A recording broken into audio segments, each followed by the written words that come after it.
The next topic I'd like to talk to you about is tools. Now, before we get into the actual CEH material and we start hacking things, it's a good idea to talk about some of the tools you may see and you may use out in the field and in your studies for the CEH. Now, there's lots of hacker tools out there, no question about that, and you can find them in all kinds of flavors.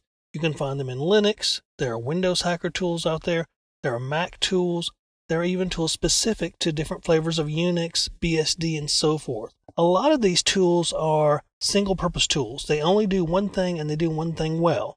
But there's a lot of multi-purpose tools out there that we're seeing these days, tools that do a little bit of everything. There are tools that will scan a network, discover its vulnerabilities, and even start exploiting those vulnerabilities. There's a lot of commercial tools out there that are all-in-one packages, things like Core Impact and Canvas and Metasploit Pro and things like that. But you'll also see open source tools out there that are free for you to use, and those are just as good.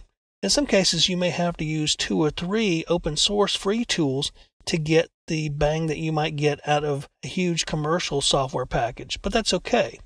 The one good thing about the CEH is half of it's about theory and how to hack something and test your knowledge. The other half's about tools. Now, since there are thousands and thousands of tools out there, there's no way we could cover every single tool that you could see on the CEH exam or even in real life. So we're going to touch a few tools that relate to each topic that we talk about.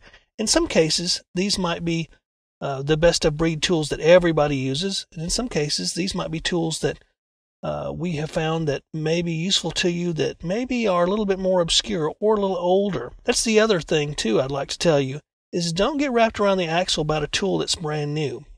You're not only going to be attacking brand new operating systems.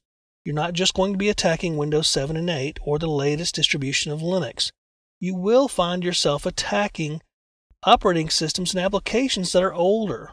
Just because you may have upgraded to the latest version of Windows or Linux doesn't mean the rest of the world has. So you will attack and see Windows XP out there still. You will see Windows NT4 out there in some rare cases. You'll see older versions of Linux and different older distributions out there. So it's good to have these tools in your toolbox because some of these tools really are suited for older operating systems and older applications. Some of the newer tools don't necessarily do the job as the older ones do. That's why sometimes you'll see me using tools in Windows XP, for example, because the tool is still effective and still does its job. You'll also find that in a lot of cases, having the latest and greatest operating system to run your tools off of may or may not be a good idea. For example, there are differences in the Windows XP TCP/IP stack versus the Windows 7 and Windows 8 TCP/IP stacks, and also how different security features and functions are implemented.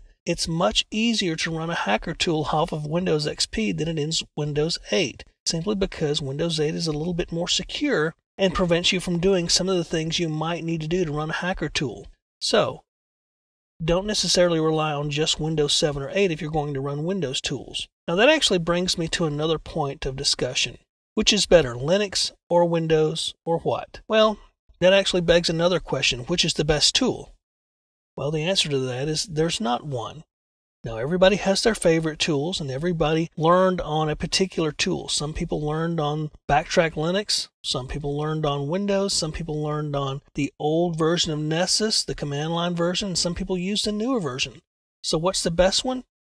The right tool is the one that works for you, that does what you need it to do. And you'll hear hackers argue all the time on blogs and websites and in coffee rooms about what's the best tool to use. And there's a big conception in the hacker community that if you don't know Linux and you don't know the hard-to-use command line tools, then you're not a true hacker. Well, I can tell you that my personal philosophy is that computers were made to make our lives simpler, not harder. And if I can conduct a pen test using tools that are automated and will do what I need them to do very quickly and still do the job, then I may go that route sometimes. Obviously, there's times when you're going to need to use more advanced or complex tools that may require a long command line string in order to get the job done. And that's okay. Learn how to use all of these tools equally. Learn how to make them work for you. In some cases, you may have no choice but to use older tools if you're attacking an older operating system or an older application. So don't get discouraged if you see me running tools off of Windows XP sometimes, because I also use Backtrack Linux. I also use Windows 7. It really depends upon what I'm trying to do against the target, and in the case of this course, it depends upon what I'm trying to teach you. So understand that we're not going to cover every single tool that you probably know about. Understand that sometimes we're going to be using simpler tools, maybe GUI related tools. Sometimes we'll be using the command line. Sometimes we'll be using Linux, and sometimes Windows. So having said that, I wanted to get that out of the way so you understand the use of tools in hacking. Again, the best tool is the tool that does the job right and works for you. And you'll find frequently that there are several tools that do the job equally.